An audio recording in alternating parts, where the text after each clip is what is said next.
Goal! Yeah, no. Books and sport just don't mix. No sporting references. No. Rosie Cockshut tagged us like 8 weeks ago or something in her original tag about gold. And it's totally our tag. It's a meta conversation about weird stuff. It's the sort of thing that we like to do. Yes, I'm pulling faces because I feel like I need to sneeze, not because I disagree. She always says that. It's fun.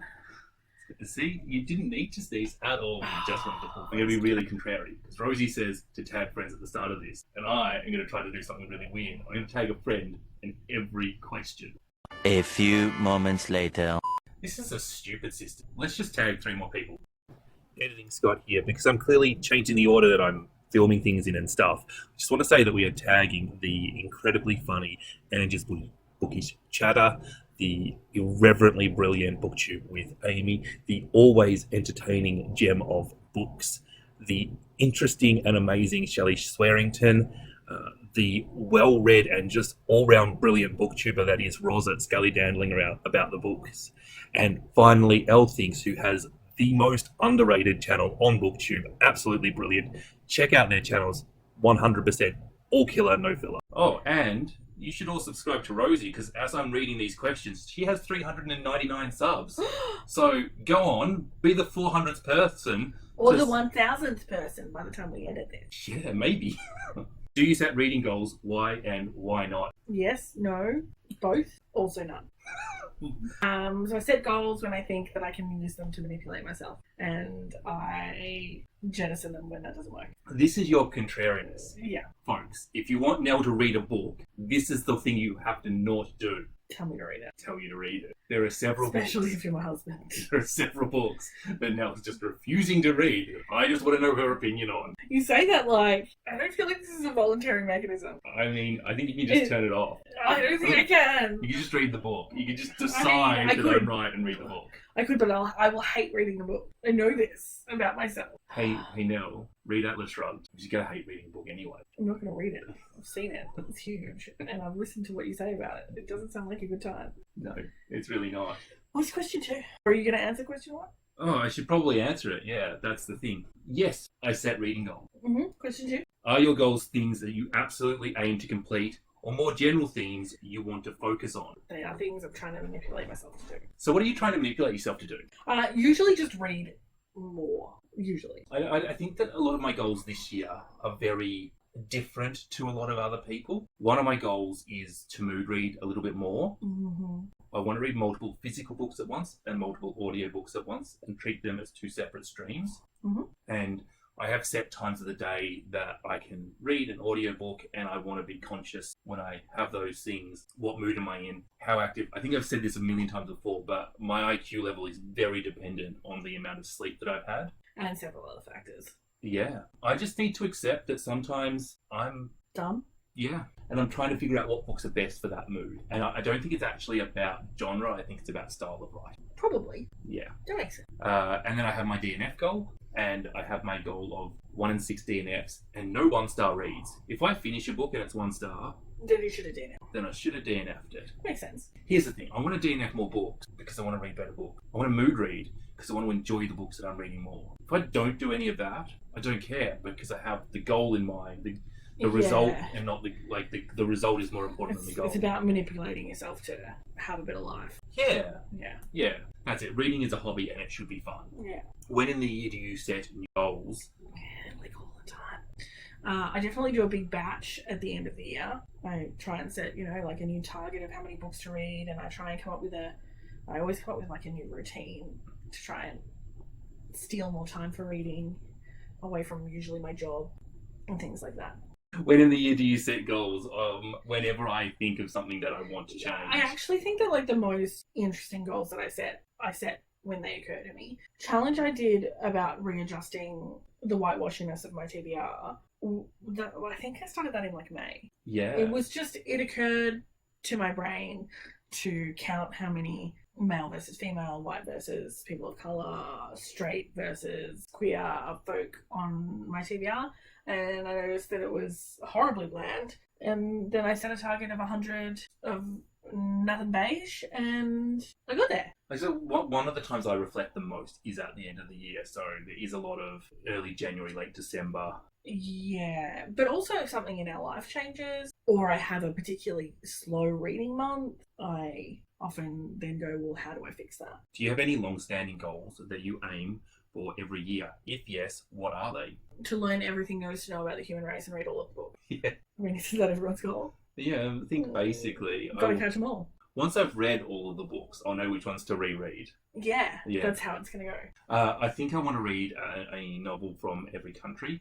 Oh, yeah, for sure. But that's, all. Once you do all the books. I think I have long-standing checks that I do. So I want to read from a variety of countries. I want to read from a variety of cultures, rather. And if I'm not doing that for any of the cultures that I want to read from or whatnot... Yeah, you check that periodically. Yeah, and I sort of, you get a feeling, I know I haven't read one of the cultures that I like to read from for a bit, but I'm kind of saving up for a little bit of a suitable boy. What type of goal has been the most successful by whatever metric you choose in the past? I think counting books has been the most successful for me in the last couple of years, just because I've gone from a year of reading 9 books to last year I read 80. The number itself is not important to me, but what is important to me is continually making more time to read. And by that metric, it's been very successful. I think any form of tracking is... Yeah, if you don't measure it, you can't succeed at it. I don't have like a way of ranking the goals that I've achieved, is what I want to say. Okay. Here's the thing. A lot of my goals are about changing my reading habits and about testing my reading habits and putting myself in uncomfortable water, so to speak, taking myself out of my comfort zone and getting myself to try new things. That's not something I ever want to stop. So have I been successful at that goal? Yes and no, because it's still not over. It's still ongoing. And I think goals about changing reading habits are always going to be ongoing. What type of goal has not gone to plan and what went wrong? I don't persist with them if they aren't working, so I don't remember. Yeah, okay. I actually have an example where something went right and then it went wrong. Mm-hmm. Last year I had a list of, it was about 100 books I wanted to read, and it was very representative, and to just put that into, like, I read 230 books or something last year. It was to dictate about half of your reading. Yeah, it was, I knew that I would get about 200 books, and I wanted to make sure that half of those books were representative of my goals. Yeah. So I wrote a list. For the first 6 months, I read about 75 to 80% of that list. Smashed it. I then mentally said that list done. I feel like this is indicative of how you do the dishes. This is how I do housework in general. I've cleaned half the room. The other half will magically take care of itself now. I can have a rest. This is why I hate you. This is how I did the goal. I got to December and I was like, I need to read 37 books. And I can't do that. And I think what I should have done is halfway through the year, what I should have done is topped up that list. Yeah, added more books. And then given myself to the end of the financial year or something like. Yeah. Just kept topping that list up and moving on. But we live and we learn. How do you change your goal based on how the last year's reading has gone? If I am disappointed in my reading for the last year, specifically disappointed about something, then that is like a response. So, for example, if I have not read any books from Africa, which would be ridiculous because I love African literature, everybody should read more African literature. It's actually fucking good. If I had not read any books from Africa, I would make it a goal to read more books from Africa. And I try and make that goal like realistically obtainable. If I'm reading 10 books a month, I'm not going to say I want to read 9 African books a month. And I also don't want to make it, and this is the most important, I don't want to make it feel like tokenism, because once it feels like tokenism, it is tokenism, and that's bullshit. I think that's very important. I think for me, I often set goals around trying to manipulate my behaviour. And one of the behaviours that I do want to manipulate is I want to ensure that I'm reading proportionally more people of colour than the publishing world thinks I want to read. But I don't set the goal to read more people of colour. I set the goal to read more about Japanese samurai era. You just pick a topic of interest for you. It's something that I'm interested in, that I want to delve into a rabbit hole in, that I know will result in me reading more people of colour and getting a broader perspective. But that's not the actual goal I set, because if you set that goal, then you don't always achieve the spirit of the goal. Whereas if you set something that you will incidentally achieve that goal, you avoid that tokenistic. Yeah, and I see and you what still you're end doing. up like reading things that are actually fucking interesting to you. I think that's brilliant. Actually, you've not told me that before, and I think that's This is the example of somebody who is a master of manipulating herself. I need to be, otherwise, literally, I would not do any work. You're ever. a contrary cunt sometimes. I totally am, and I run my own business, and no one will fire me. So if I couldn't manipulate myself, our business is screwed. It would. I have all these horrible jobs to do. Still gonna do them? The Human Rights Commission is going to be very upset at your treatment of yourself one day. Nah, I'm quite nice to myself. I manipulate myself nicely. No sensory deprivation for you. No torture. No. It's not like the Australian government and refugees. No. Nobody's water has been stolen and denied them. Fuck the Australian government. Just fuck them. Yeah. And this just went off topic. How unusual. Do you track your reading goals? If so, how? You must. Otherwise, you're not doing the thing. I use Goodreads to track what I've actually read. Sometimes I'll make a spreadsheet. Sometimes I'll make a series of videos so that you all can hold me accountable. Sometimes I'll just say to Scott, "Hey Scott, I just did that thing." This is how self-sabotaging it is. Hey Scott, I've just done this thing. And you know what I do? I go, I know, I'll help you fix it. Because that's what I do. And I say, hey Nell, why don't you read? And Nell says, fuck off, I'm not reading that person. That's how it works. So that's a bad tactic. I use Goodreads as well. You do? I use Goodreads as well. And I just find that just keeping a track of the books that you read. I also use Storygraph because Neil signed me up on Storygraph, and now I am like updating 2 reading apps with the same thing. Except one I have friends on and the other one I don't. I stopped using Storygraph. I can't remember why. I think ultimately you need to have your friends on there because everyone, can you move to Storygraph so that I can use Storygraph? I think seeing whether people liked a book or not is actually one of the more important things I am looking for. Also, every time I mark a book read, like 5 people are like, "Yay!" And I'm like, "Oh, cheers, one." Yeah, but on Storygraph you get to find out whether it was slow paced or not. Yeah, because you didn't know that from reading it. I didn't notice while I was plodding through the fucking thing. I just check in on I'll do some sum on the books I've read for the year or the month or whatever the time period is, using that saved data on Goodreads and your brain. And my brain. Yeah, I use spreadsheets rather than my brain. Also, can everybody move over to Storygraph because it's not owned by George Bezos, who is almost as big a cunt as the Australian government? I mean, that's harsh. But he doesn't pay his workers. Saying we should get a bit French Revolution on his neck. Has any of this changed a lot over the course of your reading life? Yeah. I didn't have goals before BookTube. I just read books. Yeah, I used to read a lot as a kid. I have no fucking clue what books I read. I mean, like, I kind of know, but I didn't keep a list. I think the thing is with BookTube, the reason that it has changed my reading, it's not that any of these ideas are bad ideas or whatever. I'm not trying to fit in with the crowd.